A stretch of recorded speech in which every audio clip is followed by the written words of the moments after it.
19 states have seceded. The United States Army ramps up activity. The White House issued warnings to the Western forces as well as the Florida Alliance. The three-term president assures the uprising will be dealt with swiftly. Let me know if you want to try anything on.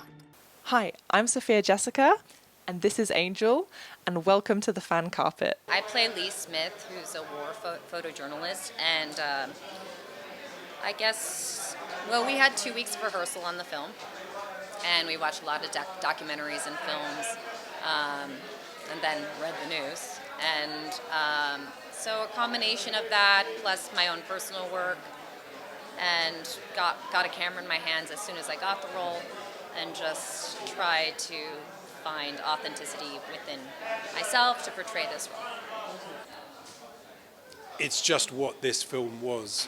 I wouldn't want to sound like I'm being judgmental about films that are not anti-war films. One of the best things about cinema is that it really accommodates so much. There's so many different kinds of stories you can have and so many different approaches. But for this film, at this moment, with this subject matter, it really had to be anti-war. Otherwise, in a sense, you'd be saying, hey, Civil War, that's a good idea, which it isn't. I found working with Alex very respectful, direct. I'm very direct, and so I appreciate his directness, and I find him to be very open and someone with a lot of vision and a lot of honesty. I have been, like you said, such a huge fan of Alex Garland's, and he makes so few movies, and I've loved reading his scripts over the years, ones that he hasn't directed, that I wasn't a part of, but I've been a massive fan. So to be in one of his films was, I feel very lucky, and I'm very proud to be in this movie.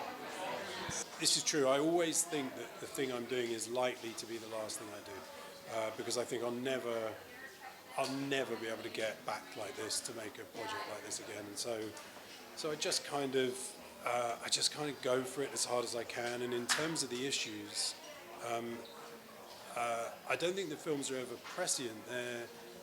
They're about things that people are talking about or worried about at the moment I write them. That could be something to do with technology, AI or quantum computing, or it could be to do with state of nation politics or global stuff, actually. And I think I just try to make films about what is really interesting me or worrying me or provoking me at that moment, and then I don't question it too much. Kaylee and I, when we first met, we really had a natural bond immediately. So that wasn't anything we had to work at. That was a natural thing that happened, and I really care for her deeply, and it was very natural. Well, Kaylee and I immediately, when I looked in her eyes, you kind of know immediately when you meet a person, and we were connected as people pretty quickly. And I'm someone who, I want to have a good time, but I want to be honest with each other and form bonds in a real way, just to make the best creative thing we can all together, So just we're in it all together, truly, all of us as actors in that car, to make as truthful of a movie as we could. I think it's definitely a film which is in favour of journalism and concerned about polarisation.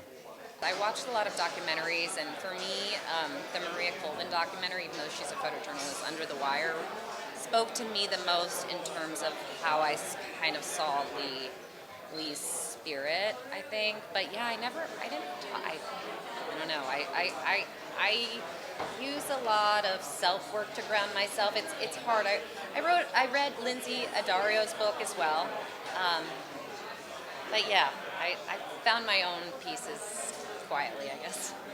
I mean, I think Lee stands for the hardening kind of what she's been through, but that there's cracks that can open again through the bonds that are created and have been in the past within that car of these journalists, and the journey they're taking together of and near-death experiences at every turn, really, and what that does as a bond together. It's hard to, take myself out singularly as a character. I think that it's really like the group. I guess some of that is just narrative. It's like they are getting closer and closer to the front line until they reach it. It's just a form of propulsion. But also, as a movie, its structure is probably a road movie. That's what you'd call it. And what road movies typically are is a sequence of set pieces which are threaded together by an underlying story. And that's the sort of genre device that I used here. You know what? For me, as an actor, I just want to give my full heart to any project I do and I care about. So that's what I look for, is to give my full heart to whatever I'm playing in the most authentic way I can with the people around me. And it's a real group effort, and it's very hard to risk everything and make something good, and I feel very proud of this, and I'm proud to be a part of it. This movie, I really am. You know what? I don't bring out anything. I don't. Directors always get credited with that stuff. It's got nothing to do with me. I'd worked with Kaylee before, so I knew her quite well, and so I'd worked with her. I'd worked with another guy, Stephen McKinney Henderson, and when I was writing it, I was kind of imagining those guys in those roles. So that was easy, Stephen and Kaylee. And they also really get on, those two. It's almost like a double act. They're amazing. And with Kirsten and with Wagner, but you asked about Kirsten, I know her work. I've known it for years and years and years. She's one of those rare child actors who makes a transition into adult acting, and she's very good. And acting in some ways is unmysterious in as much as that we all broadly agree what a good performance is. The example I always think of, I quote sometimes, is Philip Seymour Hoffman. I don't think I've ever heard anybody say that guy can't act, We just agree, he can. And Kirsten's like that. She's just a flat-out good actor. There were other reasons I thought she'd be good for the role, but in the end, it's that. Well, I mean, we're still making a movie, but Alex wanted the movie to feel as immersive as possible, and he shot it kind of like a documentary style in a way, I think. But yes, there were times I walked on set and saw, the set of what was made in terms of the mass grave scene, and when I first went on set, it really takes you aback. It is very confronting and feels very real, even though it's a film.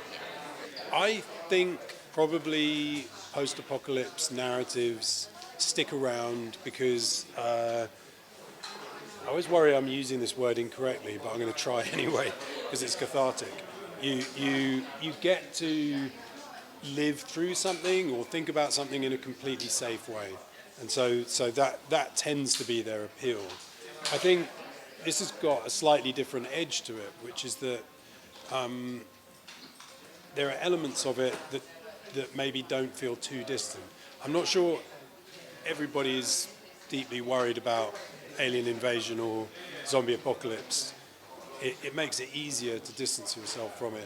In this film, there are elements of it which maybe don't feel that distant.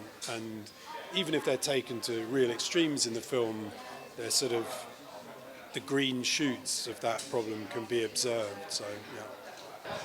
No, I'm going to let audiences, watch it. I don't want to give too much away, but it's a, when I saw the movie personally, I was surprised myself, even though I'm in it. And my friends, they're like, tell me whatever, how do you feel? I was like, no, just go see it. It's just go see it for yourself. That's how I feel about this movie. Thank you for watching The Fan Carpet. Please follow us on Facebook, X, and Instagram for more content. Bye for now.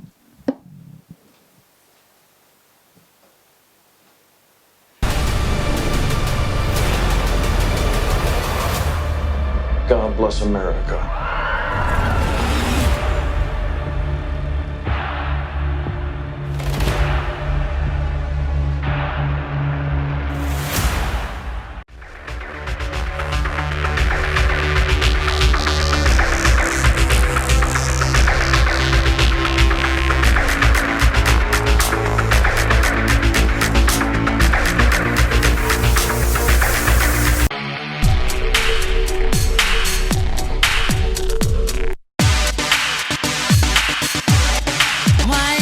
to show what you can do.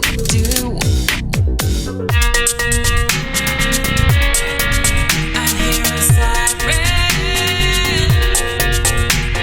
Maybe you were wrong about me. I'm dangerous and still. Why don't you give me a sign, like the sea that leads a trail along that shore? It's not your problem, it's mine. Everybody thinks that I'm okay.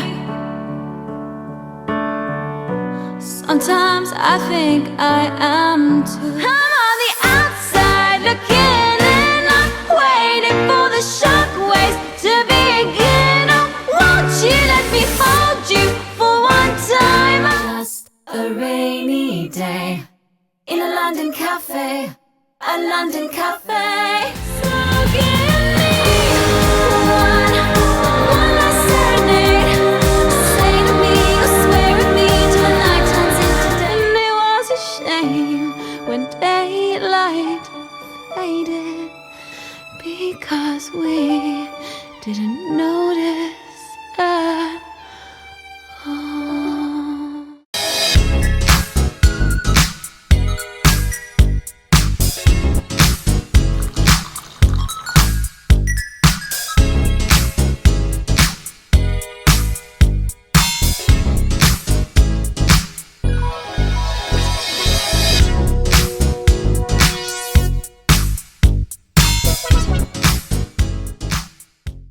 Thank you for watching The Fan Carpet. If you like this video, be sure to click that thumbs up button at the bottom of your screen. And also be sure to subscribe to the Fan Carpet YouTube channels. They're absolutely free and so much fun too. Be sure to check out the official website, thefancarpet.com. Also, you can follow us on Facebook, Twitter, and Instagram to stay up to date with reviews, competitions, the latest news, and so much more.